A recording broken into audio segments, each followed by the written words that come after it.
Hi mga kabibilab! So ngayon po ay ihahatid na naman namin si Nana kasi uuwi daw siya at namiss na daw niya ang kanyang apo. Uwi muna ako sa akin tahanan sa Dunangkalan. Yan. Baka doon ang akin apo, ang akin mga anak na ano din sa akin. Namiss na. Namiss na. Kaya ngayon po ay ihahatid namin si Nana. So babalik din kami mamaya dito. Ayun, so let's go! Yun mga kabibilabs, bali nandito na kami.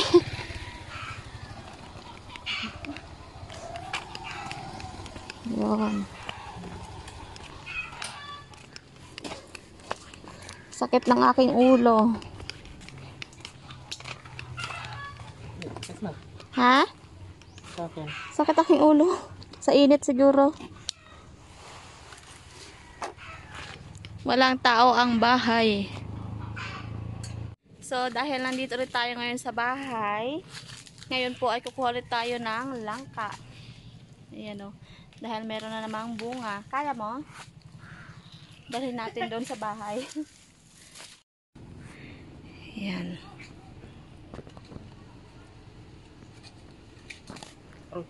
Kaya mo? Kadurot lang ka. Daming pala. Paabot lang ka. Chilio. Ingat. Yung pangalawa lang. Oo.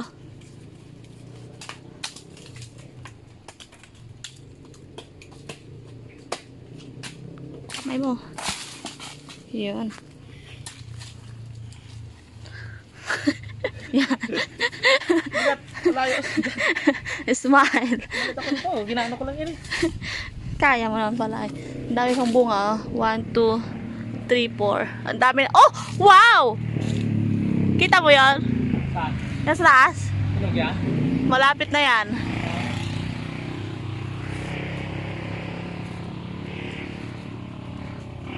Ah. Ayos naman to. May ulam na naman tayo.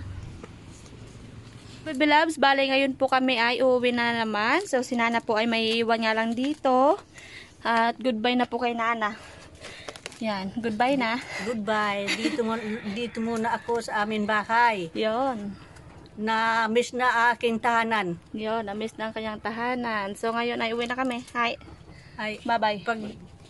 Bye-bye. Sa sunod, mga ilang linggo ulit susunduin namin si Nana. Kasi may pupuntahan pa kami eh. Magdahan ka mo ha. Oh, sige, take kami. Ikaw ha. Bye-bye, I love you. I love you.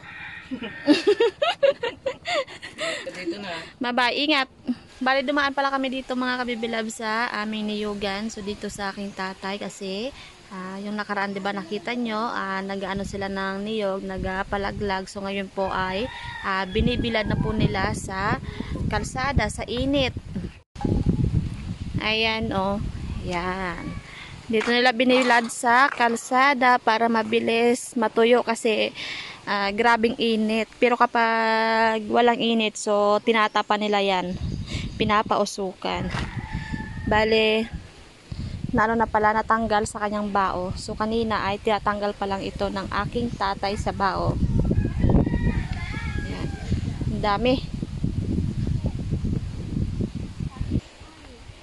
At ito naman yung hindi pa natanggal sa kanyang bao. Pero pwede na itong tanggalin mga kabibilabs. So, kasi ano na siya, nagbuka. Pwede nang ano nga ang tawag dito? Nakalimutan ko na. Kung sa amin ay pwede nang suwatin or tanggalin sa kanyang bao. Ayan. Bali ito yung aming ginagamit sa pagtanggal. Kuskusan. Para mabilis magtanggal. So, ngayon po ay kukuha tayo ng kaunti. At itry natin doon sa kuskusan. Dito tayo sa mayroong.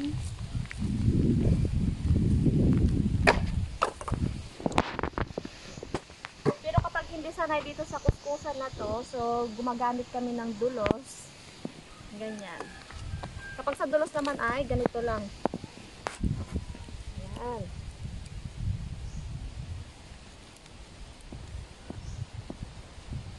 Pero yung bet ko, dito talaga kasi madali. Yan, natanggal na. So, patuyuin lang to mga 2 araw. Depende sa init. Kung kasagsagan talaga ng init, depende. Pero kapag kasagsagan talaga ng init, mga 1 araw lang na bilad, tuyo na siya. Pwede nang ibenta. Tapos na. Saglit lang. Basta dito sa kuskusan ng niyog. Kayuran ng niyog. So, yung bao ay binibenta din po namin ito. 3 pesos ata ang 1 kilo. 3 o 5. Dati kasi 3 pesos. Eh baka ngayon nagmahal na. Sana nga. Para naman ay mabayaran yung pagod. Kasi nakakapagod to eh. Ang daming proseso kapag nagakupras. Ang daming proseso. Ang una, syempre, kailangan akyatin. Tapos ipunin and then balatan. Pagkatapos balatan, biyakin. Pagkatapos biyakin, so ibilad tulad na ganito. Tapos bilad kapag ano na, ganito na nga. Tatanggalin ulit sa bao. Tapos ibilad ulit. O, di ba? Ang daming proseso.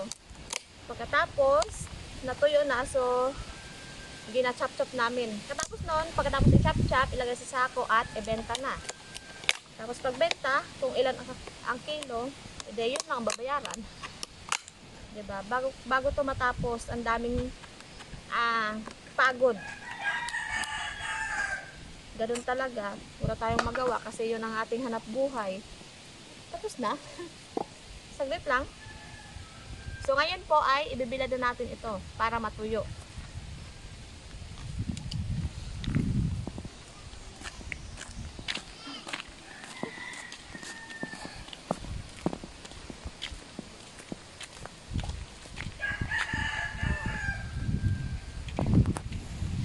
Matutuyo na ito mamaya mga kabibilags kasi grabing init. Ayan, so sila na magtatapos niyan. Kasi kami mamaya ay uuwi na ni Eric at meron pang gagawin si Eric mga kabibilags. Hi mga kabibilags, bali nandito na po kami ngayon sa bahay at ngayon po yung ating langka ay babalatan natin. Siyempre lagyan muna natin ng langis para hindi dumikit ang dagta.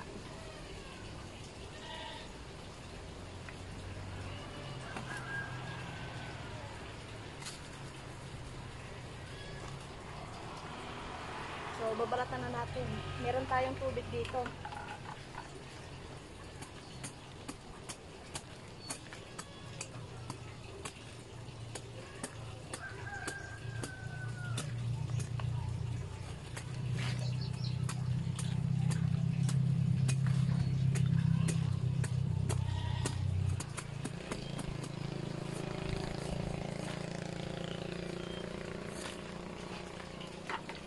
Buhusan natin.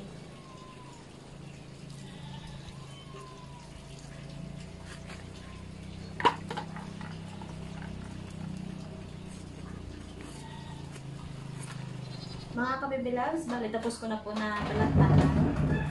Ngayon po ay ang gagawin ko ay bibiyakin ko muna.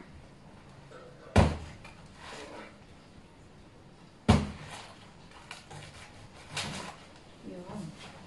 So bali ang gagawin ko po dito ay ensaladang langka.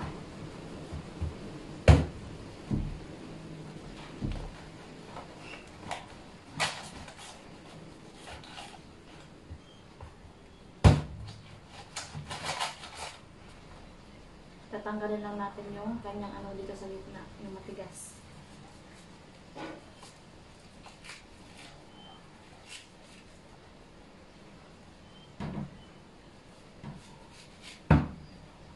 So ito yung ating gagawing ensaladang langka. Yan. Yung natira ay gagawin ko dito, tatadta rin. At nagawa ko na rin dati itong mga kabibilabs. Kaya hindi ko na ipakita sa inyo. Okay? Mga kabibilabs, balik ko po kahit tayo ng niyog.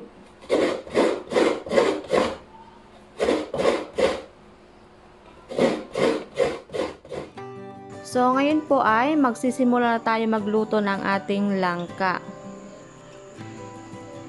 Ayan, bali kumukulo na yung langka at lagyan natin ng kaunting asin para merong lasa. So, kapag luto na yung ating langka, ay tatanggalin lang yung kanyang pinakatubig. Ayan, bali ngayon po ay maglalagay tayo ng suka and then asukal. So, tutunawin lang natin yung asukal. Bali, napanood ko lang pala itong mga kabibilab sa YouTube. Kaya, gagayahin natin. So, susubukan kung anong lasa nga. Ayan, bali, naglagay na pala ako ng paminta and then asin. And then, so, ilagay ko na yung gata.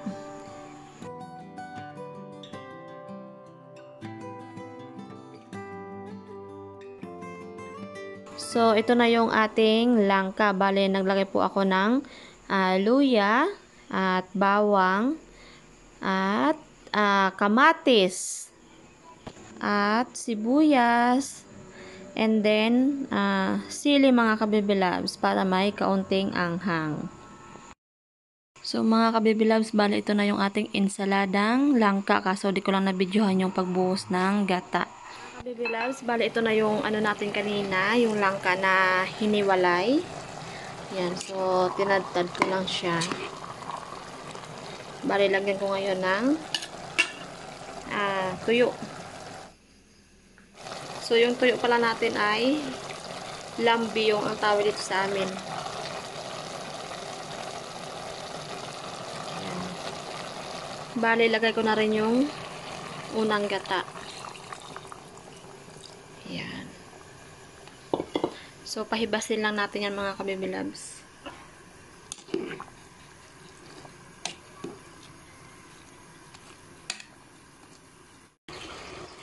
Ayan na mga kabibilabs yung ating ginataang langka. Bali nilagyan ko ng malunggay.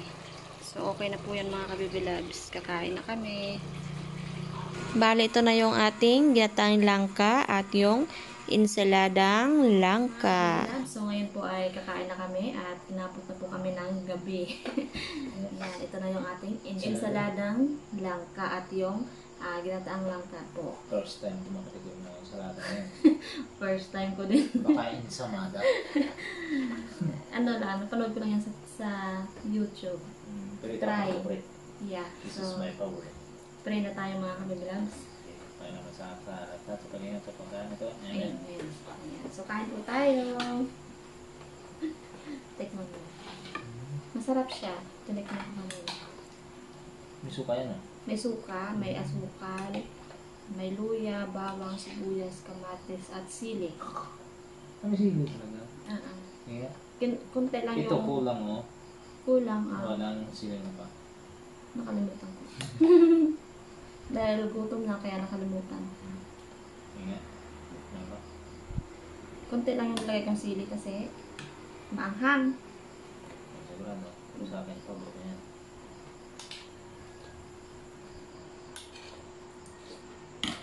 Ay. Saan ka nakatikim?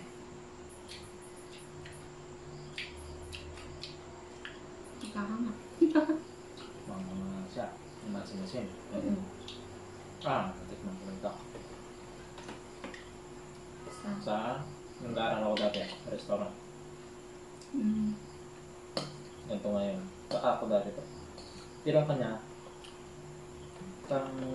parang ito lang, na parang biging punot-punot niya. So, Ayun, mga kumulan. sobrang sukang hiyok. Ano eh? Mm. Robinson? Oh. Ayun. Sarap ko yun. Sarap.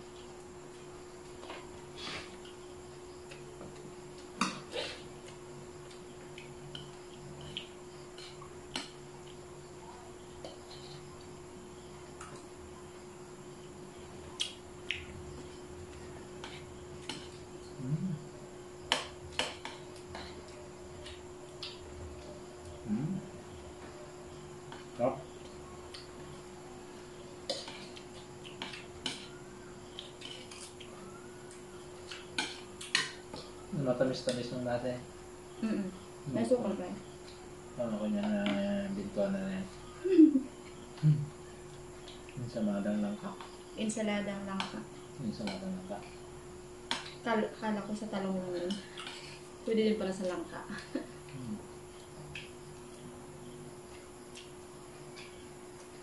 Hindi makita mo. Sanayan ko. My favorite. Harap na ako. Ngayon din yung naman.